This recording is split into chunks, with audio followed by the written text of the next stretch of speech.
warning.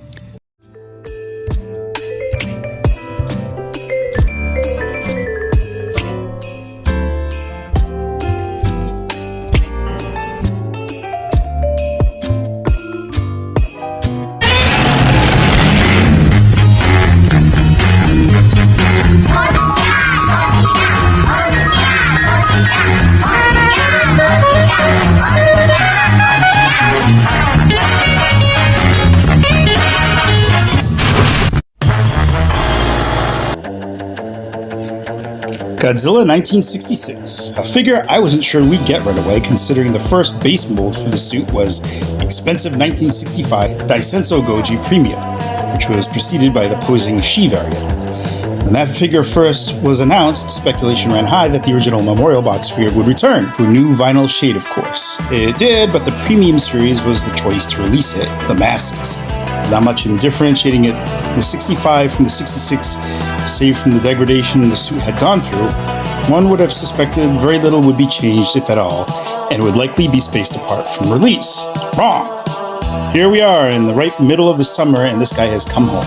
And, let's be honest, for me, the big draw of this figure is to have a proper Godzilla to stand toe-to-toe with my boy Ibara. Outside of that, I never found this flappy, baggy Cookie Monster era of a Godzilla to be anything noteworthy. I mean, the 65 through 67 are remarkably unremarkable. They are bookended by the bulky Saurian of the 62 King Goji and the lithe yet menacing 64 Mosa Goji, modified later to the less menacing Ghidorah variant, a classic by most fans' standards. On the other end, you have possibly the greatest 1968 Soshingeki, a suit that was utilized for 4 films in a row. That suit has both a no-nonsense take-charge persona combined with a fun, less goofy swagger. The 67 suit is possibly the least appealing and could be considered one of the ugliest suits, and it only was really used once. 65 through 66 are what I call vanilla Godzillas. They meet the standards in terms of all the tells in place, but they aren't moving any needles in terms of being memorable. Dorsal fins, check. Tail, check. Sternum zipper panel, check. Ping pong eyes, check. The 66 feels like there was a potato sack race and the guy wearing the Godzilla suit counted. It's a spacious costume, buckling with and folding from a lack of padding, or person, I guess you could say. The fingers bunched up like the suit actor's hands were not big enough to fit in them. The mouth, yuck! That big-ass pancake maw just trapdooring when he roars. But at the same time, despite the rather mundaneness of the suit, he feels essential. How essential, you ask? I have no idea, but we can take a look together and see. See what I did there? I did it again.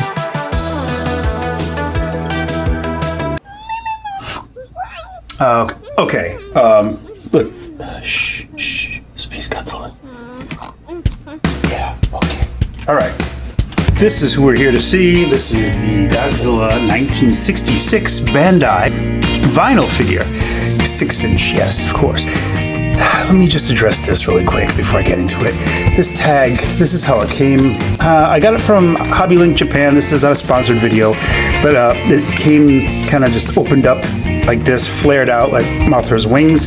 You guys know how I feel about tags, so this is not going to be a permanent fixture after this review, but you can get a look at the tag right here. There's a picture of Godzilla right there, 1966.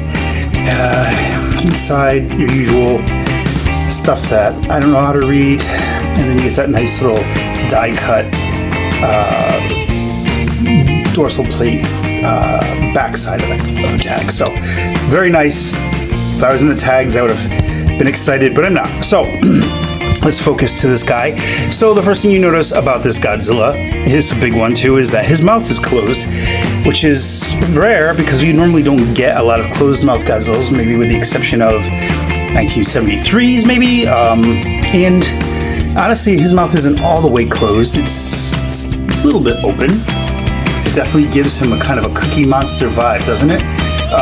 But let's focus on the overall figure. Colors, he's like this dark olive gray-green, I guess, color. It's a standard color you get from a lot of the Godzilla figures. He reminds me a lot of the posing series Shi figure.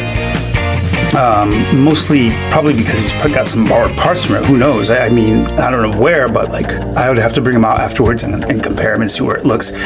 And he's got this kind of like I'm gonna say like a off-white beige for his. It's almost yellowish for his dorsal plates, and this time the dorsal plates don't even make it to his tail hardly. It just everything else out of there is gone. They just didn't put the effort on here. I guess all the budget went to the Premium Series 1965. Fingers have that same kind of hue to it, as do his toes, that lemony, off-white, fleshy color. Looking closely at his eyes, if I can focus. You can do it. There we go. He's got that white, off-white pupil, or off-white eyeball, I should say. But he's got that pupil that's kind of framed with a little golden yellow around the rim, around the iris. So, very nice. And he's got like that light spray right there on his sternum zipper and the knees. And I don't think he has it anywhere else. But that's it. That's essentially his colors, his base colors. Sculpt-wise, he has your standard textured bark, which is nice as usual, you know. Very typical for Godzilla. What I like about this particular mode, because it does kind of favor the actual on-screen suit, is the bagginess. I mean, look how much of the meat hangs out over his legs when you look at it from the backside. It's pretty funny. They really did pay attention to that. You know, you got the crease right here by the base of the tail.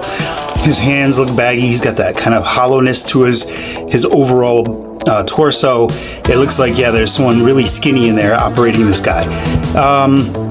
Even the neck, which is funny, you usually get really tight indents. You just get a little bit of the neck creasing here. You get the underneath the mouth, you get that kind of, what do you call it, the little joint area where the mouth opens. The face is okay, it's very big and round. I do wish they kind of had this guy's mouth open more than anyone, just because the one thing that stands out about this figure to me is just how big his mouth is when it opens. It's a massive maw.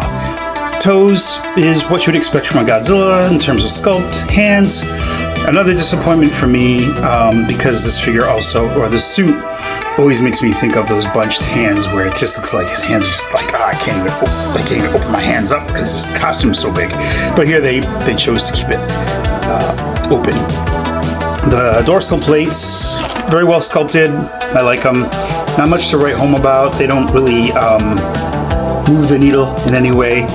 But there you go, Godzilla, 1966, looking good.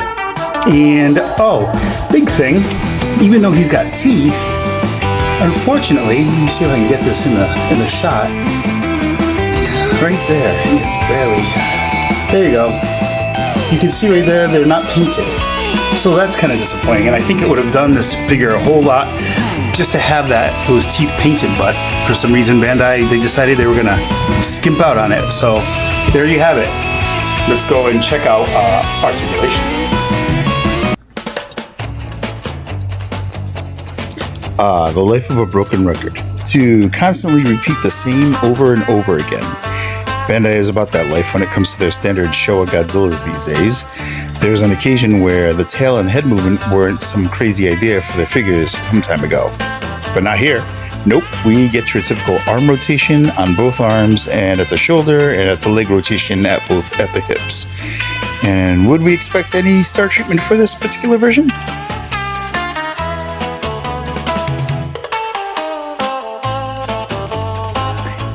Well, this will be neat. Finally, Ibara can now throw down with a proper Godzilla. These guys look fantastic. I can now imagine these two swatting volley boulders at one another against the snazzy beach music. Again, I know that I say this from time to time, but I have to pinch myself when I realize I have actual vinyl toys of specific monsters in full accurate detail from most of the franchise films. The 4-year-old in me believed this would never be a reality, but here we are.